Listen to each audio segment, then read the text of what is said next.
Bem-vindos de volta, pessoal. Muito obrigado por estarem aqui e também um grande obrigado a quem se tornou novo assinante no meu Patreon e no Substack. Depois do meu anúncio da semana passada, foi ótimo ver tanta gente entrando nessas plataformas. Infelizmente, como eu já tinha comentado, o YouTube começou a simplesmente cancelar a inscrição de vocês no meu canal. Às vezes eu vejo 100, 200 inscritos sumirem em apenas 24 horas. E isso é muito estranho. Claro que eu acabo entendendo isso como um sinal de que algo pior pode acontecer com o canal. Então, se você ainda não fez isso, por favor, tire um segundinho para se inscrever gratuitamente ou, se puder, como assinante pago, no Substack e no Patreon. Eu realmente agradeço muito o apoio de vocês. E é importante fazer isso caso algo aconteça e o canal do YouTube acabe sendo fechado.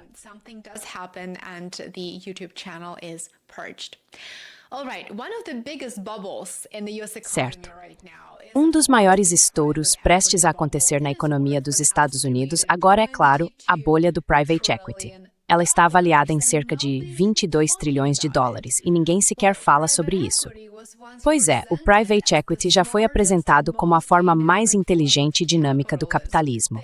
A ideia por trás disso era muito simples, lucrativa e, por isso mesmo, extremamente atraente. Investidores talentosos comprariam empresas privadas, melhorariam suas operações, aumentariam as receitas, cortariam ineficiências e, no fim, venderiam esses negócios com lucros enormes. Realmente enormes. Diferente das empresas de capital aberto, que ficam presas à pressão dos resultados trimestrais e anuais, a uma montanha de exigências de relatórios e muita burocracia, as empresas privadas deveriam ser mais ágeis e inovadoras.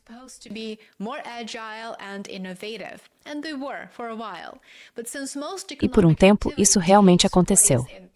Mas como a maior parte da atividade econômica acontece em empresas privadas e não nos mercados públicos, os investidores passaram a acreditar que o private equity dava acesso ao verdadeiro motor do crescimento econômico. Essa narrativa deixou de ser uma estratégia de investimento de nicho e virou uma indústria global de vários trilhões de dólares. Mas convenhamos, dá para dizer com segurança que o próprio sucesso do private equity criou as condições para o seu declínio iminente. E é sobre isso que vamos falar a seguir. À medida que o setor foi crescendo, as empresas passaram a se concentrar cada vez mais em acumular ativos sob gestão, em vez de buscar retornos de investimento realmente excepcionais.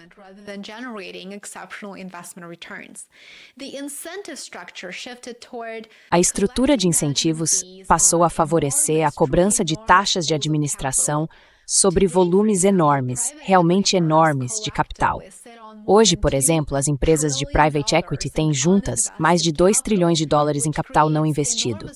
Isso cria uma pressão enorme para fechar negócios a quase qualquer preço, em praticamente qualquer situação. E isso nunca é um bom sinal.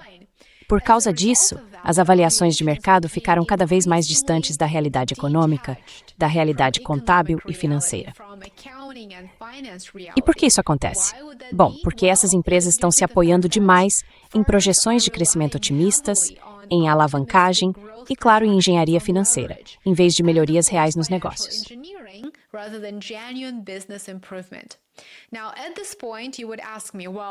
Agora, nesse ponto, você poderia me perguntar, bom, se é assim, se o que eu estou dizendo é verdade, então por que esse modelo funcionou por tanto tempo? E como ele gerou bilhões e bilhões em lucros?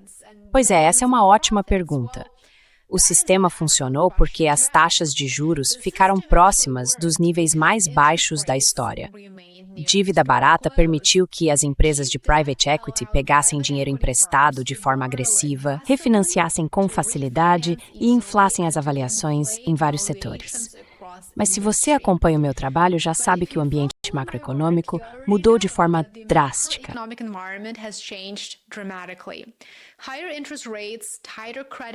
Taxas de juros mais altas, crédito mais restrito e o crescimento desacelerando expuseram a fragilidade de muitas empresas financiadas por fundos de private equity.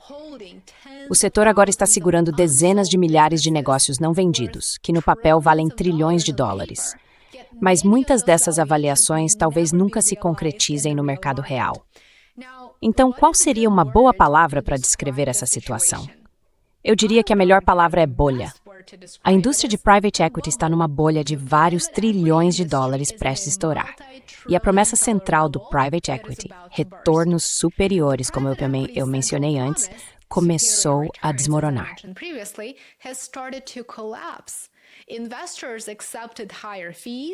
Os investidores aceitaram pagar taxas mais altas, aceitaram a falta de liquidez e de transparência porque realmente acreditavam que o private equity teria um desempenho muito melhor do que os mercados públicos. Só que, curiosamente, esse desempenho superior já não existe mais.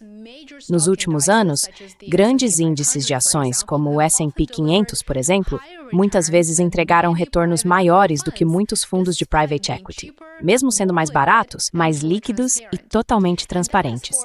E isso levou muitos investidores a uma pergunta bem desconfortável. Por que imobilizar o dinheiro por décadas em estruturas caras e opacas, se fundos de índice simples podem ter um desempenho melhor? Não dá para justificar isso. Simplesmente não faz sentido.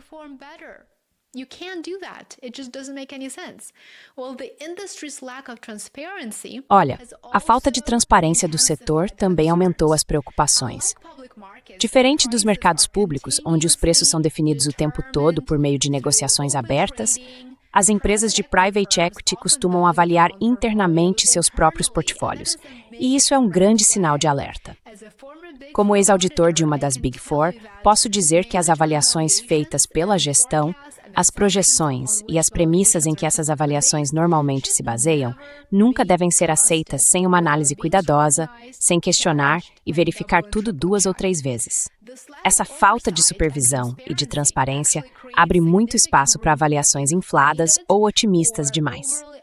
Hoje, os investidores estão cada vez mais se perguntando se muitos desses ativos de private equity realmente valem o que as empresas dizem que valem nos seus balanços.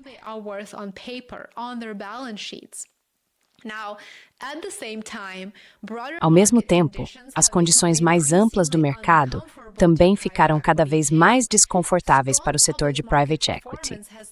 O bom desempenho dos mercados públicos tornou as ações tradicionais mais atraentes e seguras, enquanto a incerteza econômica e a inflação levaram muitos investidores a buscar ativos mais seguros, como ouro, prata e commodities em geral. Até mesmo as ações de grandes gestoras de ativos alternativos, como a Blackstone e a Apollo Global Management, entre outras, caíram à medida que os investidores passam a questionar a sustentabilidade do modelo de negócios desse setor. O futuro mais provável para o private equity talvez não seja um colapso total, pelo menos ainda não, mas eu diria que esse futuro se parece mais com uma estagnação de longo prazo.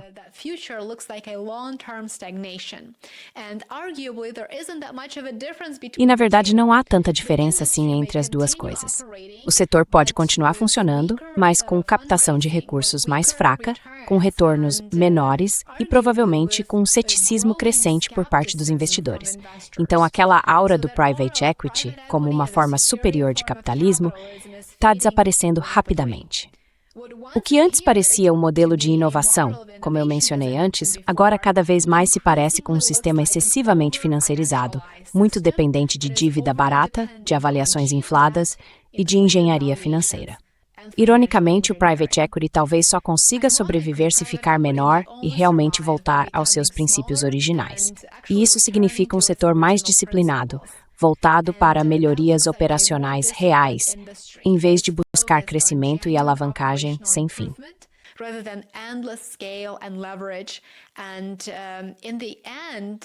No fim das contas, teria que provar que consegue gerar valor de verdade. Mas a era do dinheiro fácil, do crescimento explosivo e da fé cega no private equity parece estar chegando ao fim. Já era.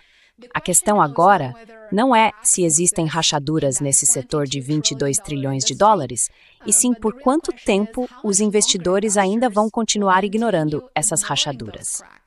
Me conta nos comentários se você quer que eu fale mais sobre esse assunto nos meus vídeos, no meu canal e também nas outras plataformas.